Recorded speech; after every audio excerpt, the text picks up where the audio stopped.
لما تكون مرتبط بشخص وفجأة تلاقي الشخص اللي موجود في حياتك ده ما بقاش معاك زي الأول، وبقى بيطنش كل مكالماتك وبقى بيطنش كل رسايلك واتغير من ناحيتك تماما. وقتها نفسيا انت ما بتكونش عارف تعمل ايه ولا بتكون عارف تتصرف ازاي علشان خاطر تخلي الشخص ده يرجع معاك زي الأول. وقتها الأسئلة اللي بتبدأ تظهر في بالك، هو الشخص ده اتغير علشان أنا كنت ببادر طول الوقت، ولا علشان كنت بحبه جدا، ولا علشان كنت بهتم بيه قوي، ولا يمكن بيعمل كده علشان زهق مني وما بقاش عايزني أكون موجود في حياته، او علشان شاف ان انا شخص مش مناسب بالنسبه له. اسئله كتير جدا انت بتكون محتار فيها طول الوقت بسبب حاله التفكير اللي بتعيشها باستمرار بعد ما الشخص ده بيبدا يتغير من ناحيتك. وانا موجود معاك في الحلقه دي علشان اقول لك ازاي تخلي الشخص اللي بيتجاهلك او ازاي تخلي الشخص اللي اتغير من ناحيتك يرجع معاك زي الاول واحسن من الاول كمان. كل اللي عايزه منك تمشي معايا خطوه بخطوه وتسمعني للنهايه. قبل ما اقول لك تعمل ايه مع الشخص اللي بيتجاهلك ده، تعالى الاول نعرف السبب او الاسباب اللي خلت الشخص ده يتغير من ناحيتك بالشكل ده ويستخدم معاك الاسلوب السلبي ده. اول حاجه هبدا معاك بيها وهي انطفاء دوبامين الشخص ده ناحيتك. يعني الشخص اللي موجود في حياتك عمره ما هيهتم بيك، ولا عمره هيقرب منك، ولا عمره هيجري وراك، ولا الحاجات دي كلها طول ما الشخص اللي موجود في حياتك شايفك متاح ليها 24 ساعه. عقل الشخص ده مع فكره ان يشوفك دايما كل يوم بيحصل له حاله نفسيه ان يبدا يحطك دايما من ضمن الرتابه النفسيه بتاعه اليوم بتاعه او بتاعه حياته. خلاص اتعود عليك فيبدا يركنك كده من ضمن الحاجات اللي اتعود عليها كل يوم. يعني الشخص ده نفسيا لو اتعود على وجودك لدرجه ان الشخص ده لما بقى يكلمك سواء مكالمه عاديه او سواء شات، نفسيا الشخص ده هيبدا يحس ان خلاص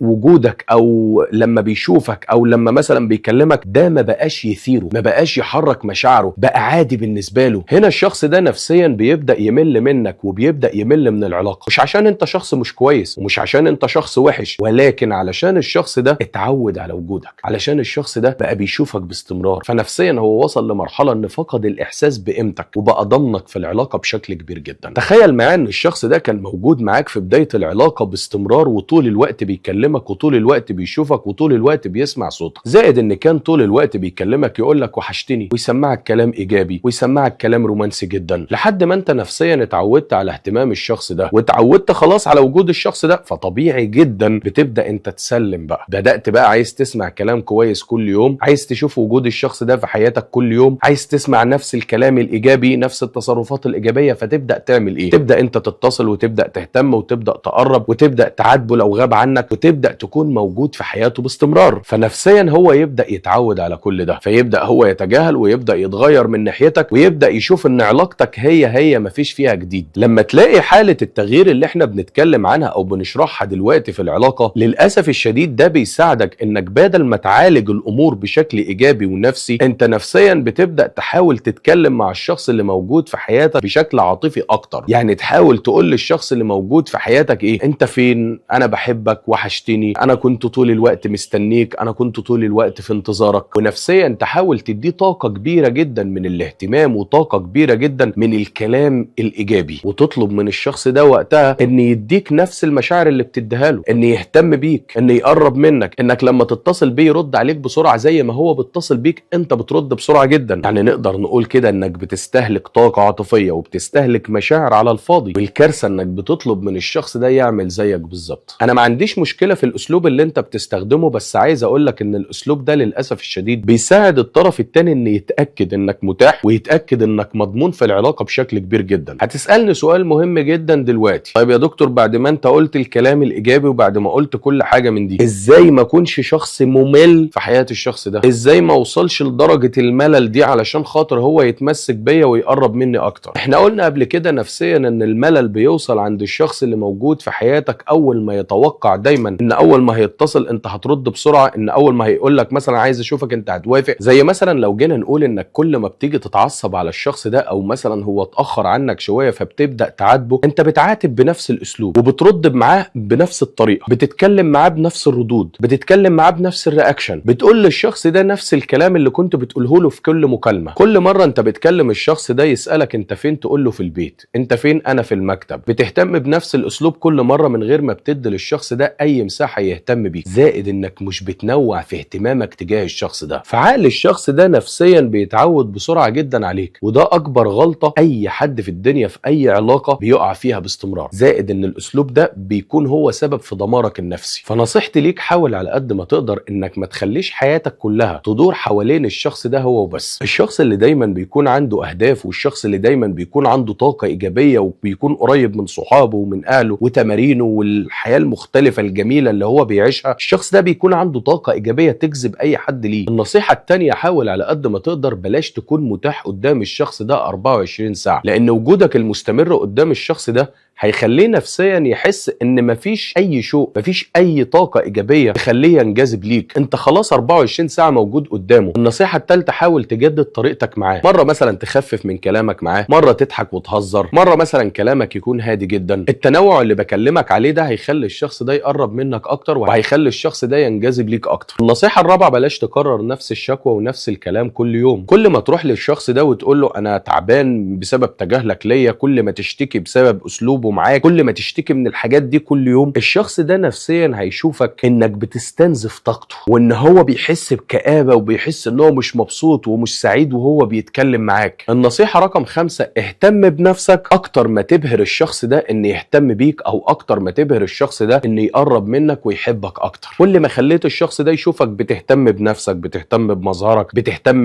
بالاهداف اللي انت حابب تنجح فيها، بتطور من نفسك، بتهتم بصحتك، كل ما هتلاقي، وده وعد مني، الشخص ده بيقرب اكتر وبيهتم بيك اكتر، وكمان هتلاقي الشخص ده بينجذب ليك اكتر واكتر. الحاجة التانية من الاخطاء الكبيرة جدا وعايزك تركز فيها كويس جدا معايا، ودي خاصة بالواتساب او الانستجرام او اي ابليكيشن انت بتتواصل مع الشخص ده من خلاله او تبعت له منه رسالة. الشخص ده لسه موجود معاك وكنتوا لسه بتخرجوا مع بعض، او مثلا الشخص ده كلمك في التليفون وقال لك والله انا في مشوار بعمل كذا، وبعد ما قفل معاك او بعد ما الشخص ده سابك ومشى، تبدأ تبعت له رسالة، ها وصلت ولا لسه؟ طمنا عليك، وصلت لحد فين؟ قول لي انت روحت البيت ولا ما روحتش؟ ما بتردش عليا ليه؟ ما بتكلمنيش ليه؟ هو انت قدامي بشكل ومن ورايا تبقى بتتجاهل؟ هو انت قدامي تبقى كويس ومن ورايا ما تردش على رسايلي؟ العتاب ده يخلي الشخص ده ينفجر منك ويهرب منك جدا. هو الشخص ده كان لسه قدامك وكان لسه بيتكلم معاك ولسه مكلمك من ساعة، من 5 دقائق، من 10 دقائق، فما ينفعش انك تروح تبعت له رسالة تقول له انت كنت فين. انت لازم تديله مساحة، لانك كده لما تعاتب وتزعل ان هو ما ردش عليك او تزعل ان هو ما اتكلمش، انت نفسيا بتخلي الشخص ده يشوفك متاح، مضمون، يمل منك جدا، ما يحبش يتكلم معاك او يهرب منك طول الوقت، او مثلا يقول لنفسه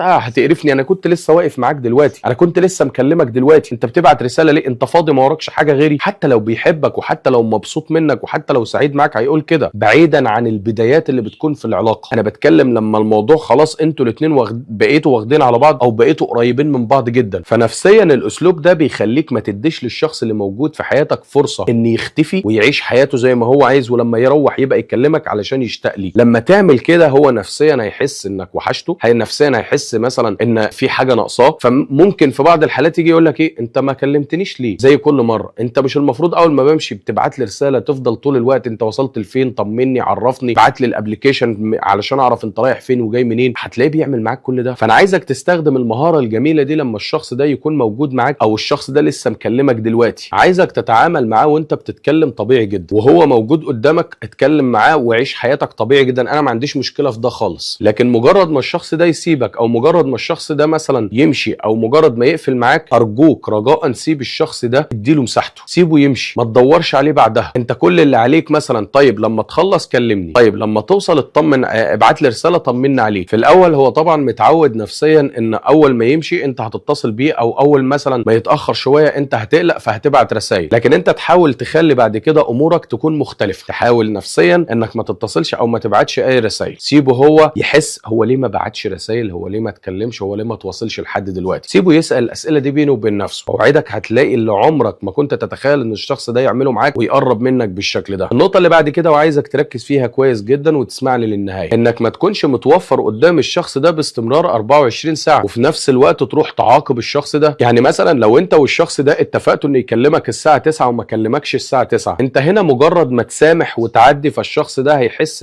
انك ممل، او هيحس انك عادي جدا، او هياخد على فكره ان لو عمل اي حاجه غلط انت كده كده هتسامح، مش هيتعود ان في عقاب انت بتقدمه له. ممتاز. فيبدا الشخص ده يستهتر بمشاعرك. طيب لو الشخص ده مثلا اتفقتوا على انكم هيعمل حاجه، او اتفقتوا مثلا ان هيبعد عن حاجه معينه، ولقيت الشخص ده عمل نفس الحاجه الغلط او استخدم معاك اسلوب مش كويس او اتاخر في ميعاد معين انت اتفقتوا انكم تتقابلوا مع بعض، المهم ان عايزك نفسيا تبدا تعاقب الشخص ده عقاب بسيط على الحاجه اللي هو قدمها لك او على الحاجه الغلط اللي هو عملها لك. مجرد ما تبدا تعاقب الشخص ده على حاجه غلط غلط هو عملها هيبدأ يحس انك مش سهل، وهيبدأ يعمل لك ألف حساب، وهيبدأ يشوف انك مش بتسامح على كل حاجة. زائد ان الشخص ده نفسيا هيحس طول الوقت ان ممكن لو عمل اي حاجة غلط هو ممكن يخسرك، وممكن انك تبعد عنه في اي لحظة وانت مش متعلق بيه ولا حاجة. فحاول، طبعا انا مش بقول لك كلامي انك تيجي بقى في كل حاجة غلط يعملها تبدأ تعاقب وتبدأ تعاتب في كل شيء هو بيعمله، لا. انا بتكلم في ميعاد اديهولك واتأخر عن الميعاد ده، انا بتكلم في انك قلت له مثلا ابعد عن الشيء ده وراح عمل الحاجة دي، انا بتكلم في مرة جه مثلا هددك، او مرة مثلا جه قال لك كلمة مش كويسة، جه مثلا قلل من قيمتك في حاجة فانت بتسامح وتعدي. لا، ما تعملش كده. الحاجات اللي المفروض انت تكون حاطط فيها حدود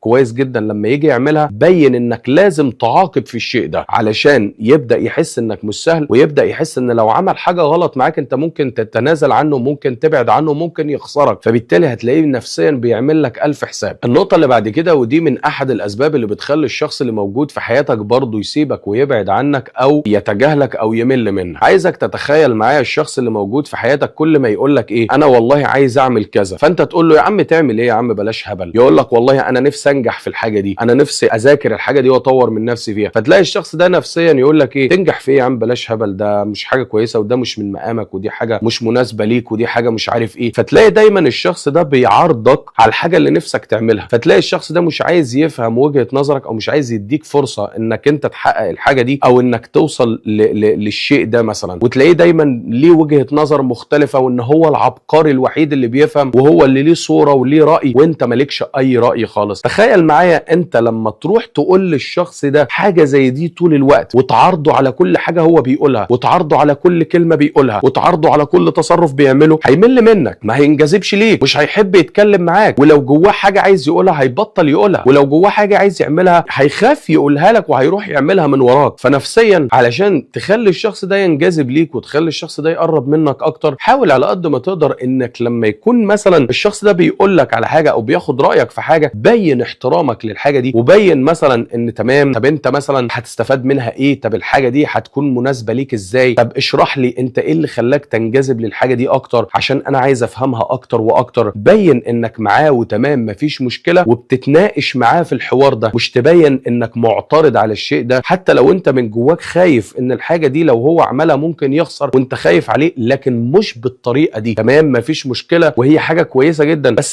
تفتكر ان الحاجة دي لو انت عملتها هتبقى مناسبة لشخصيتك، تفتكر الحاجة دي لو انت عملتها تبقى مناسبة لمركزك، تفتكر المكان اللي انت رايحه ده مثلا مع اصحابك وتعيش مع اصحابك وتكون مبسوط معاهم، تفتكر انت لو رحت المكان ده هيكون مناسب ليك او هيكون امان بالنسبة لك؟ لما يجي يقول لك والله انا خارج مع اصحابي مثلا، مش تقول له لا هتخرج معاهم ليه وتيجي متاخر والكلام ده، لا، قول له انت هتخرجوا تروحوا فين، هتقعدوا فين، طب كويس جدا مفيش مشكله، حلو انك تخرج وتغير جو، الحاجات دي كلها. فعشان تخلي الشخص ده يهتم بيك ويحب يتكلم معاك ويكون موجود معاك باستمرار وما يملش منك ابدا، حاول انك ما تبينش للشخص ده انك بتعارضه في كل شيء، وحاول تبين ليه انك معاه في اي حاجه هو بيعملها، بس الحاجه اللي تكون صح. وحتى لو انت معترض على الشيء ده، استخدم استراتيجيه ان انا تمام وموافق ومعاك وكل حاجه، بس تعالى نحسبها بالعقل، تعالى نحسبها كده واحده واحده، وتقعد وتتكلم معاه بأريحية من غير ما تبين اي نسبة من الهجوم تجاه الشخص ده انك مش موافق على الحاجة دي. واذا لقيت الشخص ده مصر على انه يعمل الحاجة دي، فبين تماما ان انا موجود ومعاك في اي حاجة تحتاجني فيها وما عنديش مشكلة، المهم انا قلت لك وجهة نظري بكل حب وبكل احترام. هتلاقي الشخص ده ممكن ما يعملش الحاجة دي كمان لانه ما شافش منك اي عدوانية، او ما شافش منك اي سلوك في معارضة للشيء اللي هو عايز يعمله او للحاجة اللي نفسه ينفذها. اخر حاجة حابب افكرك بيها لاخر مرة بعد كل الشوط الكبير ده، انك حاول على قد ما تقدر انك تخليك فاكر انك مجرد ما تعارض الشخص ده على حاجة هو عايز يعملها وتبين هجومك، الشخص ده نفسيا هيبعد عنك اكتر وهيمل منك ومش هيحب انه يكمل معاك، او هيبدأ يعمل حاجات ان ياخد رأي مثلا حد من اصدقائه، ده ممكن يخليه يقرب من ناس تانية وانت لا. فحاول انك تفهم الكلام اللي قلت لك عليه، اكتبه في ورقة وقلم وحاول تركز في الكلام ده كويس جدا، هيجيب معاك نتيجة رهيبة جدا وهتدعي لي بعد كده.